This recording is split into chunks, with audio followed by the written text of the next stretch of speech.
Assalamualaikum warahmatullahi wabarakatuh.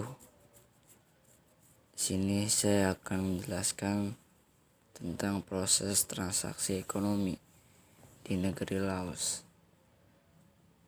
Geliat pembangunan negeri seribu gajah. Laos sedang terus membangun untuk mengejar ketertinggalan dari negeri ASEAN lain. Pembangunan pertanian mendapat prioritas. Laos punya cadangan emas cukup besar, namun belum punya sumber daya manusia untuk mengelolanya. Laos atau yang resminya disebut Republik Demokratik Rakyat Laos adalah negara anggota ASEAN yang tergolong masih muda.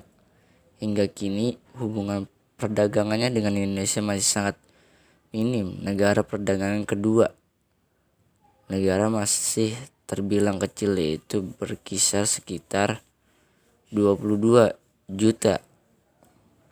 Volume perdagangan pada kuartal pertama tahun 2014 mengalami pertumbuhan, namun tetap baru mencapai 6 juta US dollar. Namun, Laos merupakan salah satu pasar non-tradisional Indonesia yang sangat prioritas untuk digali lebih lanjut. Negara tanpa pantai. Laos merupakan salah satunya negara yang tak berpantai di Asia.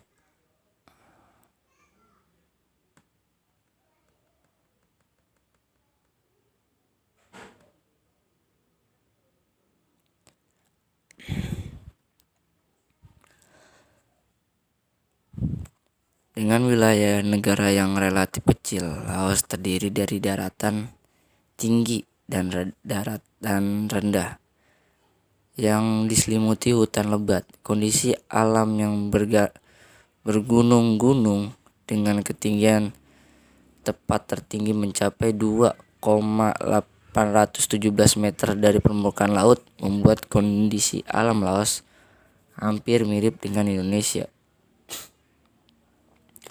Hal ini menyebabkan keanekaragaman hayati Laos menjadi aset negara yang sangat prioritas untuk dikembangkan.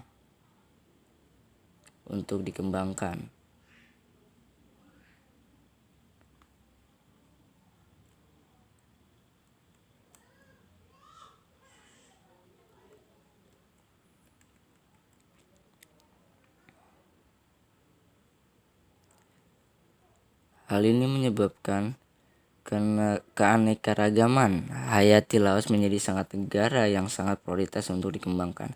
Sektor pertanian merupakan yang terutama dalam menyumbangkan produk dokumentasi atau pendapat bruto penduduknya.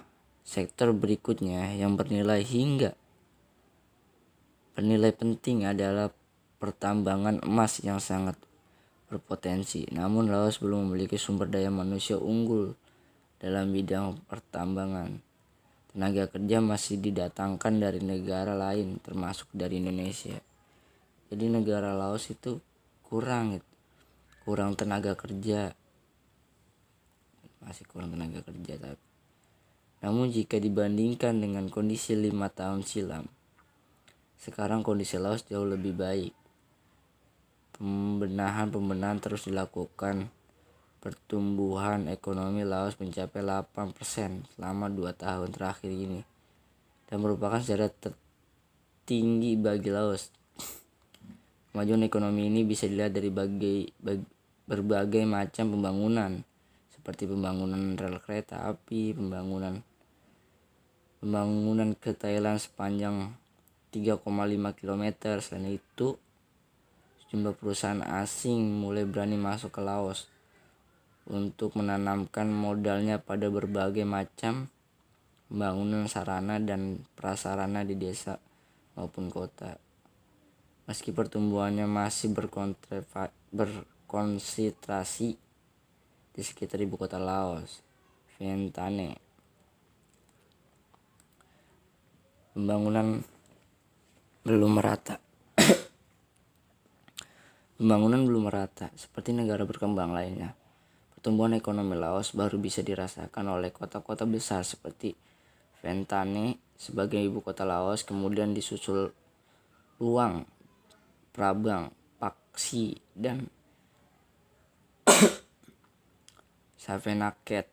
Suasana kota Vientiane pun masih belum menunjukkan kota metropolitan. Di sana masih jarang gedung tinggi.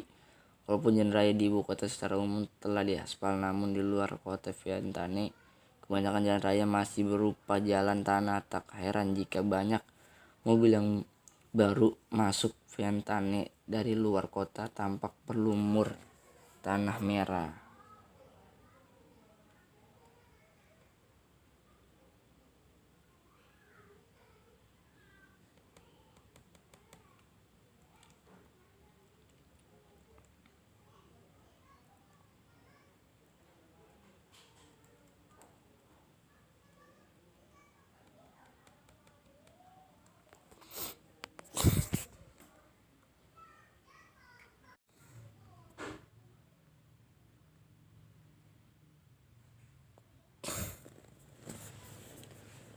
Prosedur. Sekarang kita membahas tentang geliat produk Indonesia di Madagaskar. Meskipun nilai perdagangan Indonesia Madagaskar masih relatif kecil, namun produk-produk Indonesia sudah cukup dikenal di Madagaskar. Beberapa produk Indonesia seperti mie instan, pasta gigi, sabun, minyak goreng, dan margarin banyak ditemukan sampai di warung-warung kecil. Boleh jadi kita lebih mengenal Madagaskar sebagai judul sebuah film animasi ketimbang sebagai sebuah negara potensi di timur Afrika. Belum banyak yang tahu bahwa selain memiliki flora dan fauna banyak unik seperti yang digambarkan film Madagaskar tadi, Madagaskar juga memiliki potensi besar sebagai destinasi ekspor produk-produk Indonesia. Keturunan Nusantara Indonesia secara resmi membuka hubungan diplomatik dengan Madagaskar pada 25 Juni 1976. Namun secara historis Indonesia dengan Madagaskar memiliki keterkaitan sejarah yang telah berlangsung selama berabad-abad lamanya. Konon suku terbesar di Madagaskar yaitu suku Lemeria merupakan keturunan Nusantara yang berimigrasi ke Madagaskar pada abad ke-5 Masehi. Hingga kini hubungan Indonesia Madagaskar terus berkembang di berbagai bidang. Ferry Indonesia Internasional de Madagaskar guna mengantisipasi upaya menembus pasar Madagaskar, KBRI Antanviro bekerja sama dengan Kementerian Luar Negeri dan Kementerian Perdagangan senantiasa ikut berantisipasi dalam setiap event ekonomi dan Madagaskar, misalnya pada pameran dengan internasional Madagaskar Fiori Internasional di Madagaskar Film yang diadakan setiap tahun. Pada event itu para pengusaha Indonesia digalang untuk ikut berpartisipasi pada film ke-9 yang diadakan pada 15 sampai 18 Mei 2014 yang lalu. Penguasa Indonesia yang ikut serta antara pengusaha produk kertas, makanan ringan, peralatan olahraga, peralatan rumah tangga, dan rutirun. Selain itu, terdapat pula penguasa yang menitipkan brosur dan contoh produknya seperti produk industri, strategi, sabun, deterjen, spare part kendaraan bermotor, obat tradisional, dan mie instan. Sekarang kita bahas tentang prosedur impor ke Laos.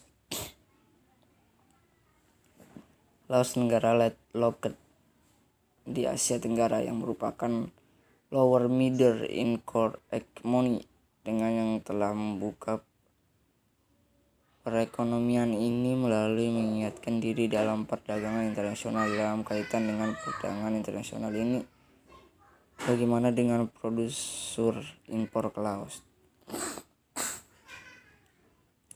Sebagai sebuah negara sosial, Laos mulai membuka perekonomiannya sejak tahun 1986. Pertumbuhan ekonomi Laos pada tahun-tahun terakhir merupakan salah satu yang paling tinggi di dunia. Namun karena pertumbuhan ekonomi tidak menyebar secara merata di seluruh wilayah negara Laos, tapi menjadi salah satu negara miskin di dunia. Sebagai salah satu bentuk upaya untuk meningkatkan perekonomiannya, Laos telah menjadi anggota penuh World Trade Organization atau WTO.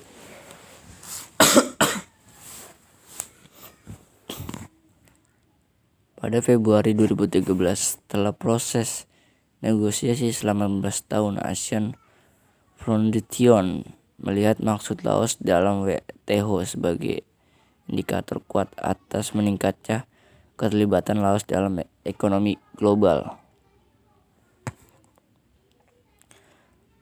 Bank Dunia memprediksi pertumbuhan ekonomi Laos mencapai angka 7,2% pada tahun 2014.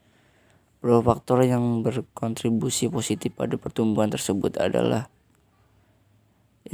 investasi asing dan kebijakan makroekonomi yang akomodatif.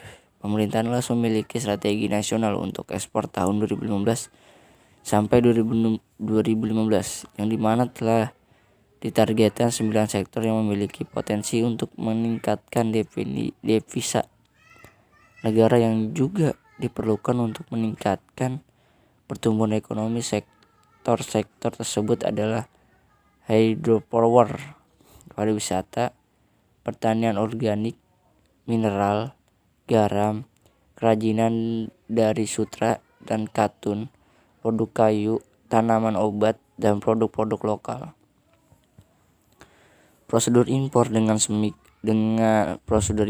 semakin terbukanya ekonomi Laos, hal ini juga membuka peluang bagi para importir untuk memasukkan produknya ke Laos.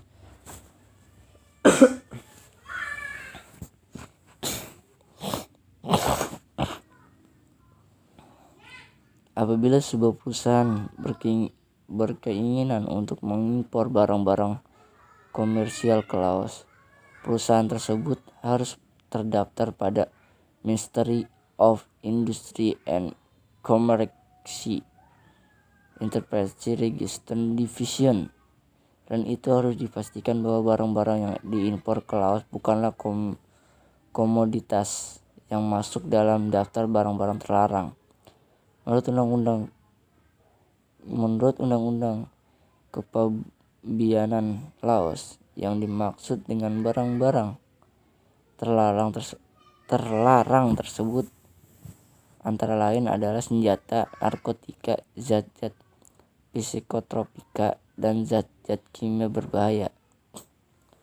Untuk jenis barang-barang maupun produk tertentu diperlukan izin impor dari Department of Commerce or from the Department of Import and Export, bisa disingkat dengan DMEX. Apabila produk-produk tersebut tidak memerlukan izin yang berkaitan dengan prosedur Century Piotricin atau izin khusus lainnya, maka importir dapat langsung importasi produk-produk tersebut. Biasanya importir memerlukan izin dari Kementerian Pertanian Laos, baik dari Departemen Peternakan, Livestock Department, maupun dari karantina tanaman, plant quarantine, tergantung produk yang akan diimpor. Semua produk yang diimpor ke Laos harus dideklarasikan dan dapat dikenakan pajak kecuali barang-barang yang dikecualikan.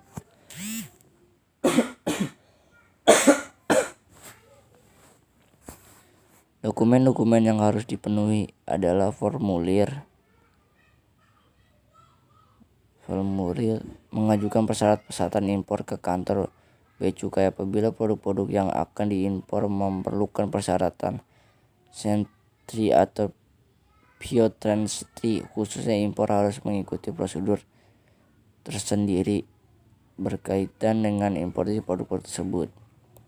ASEAN Customer Declaration Document (ACDD) yang telah ditandatangani yang dilengkapi juga dengan faktor atau kontrak perjualan dari pemasok barang, Bill of Lading atau Airwheel Bill, daftar barang packing list, sertifikat asal, certificate of origin, dan izin impor maupun perizinan lainnya yang diperoleh dari kementerian terkait tergantung dari jenis barang yang diimpor.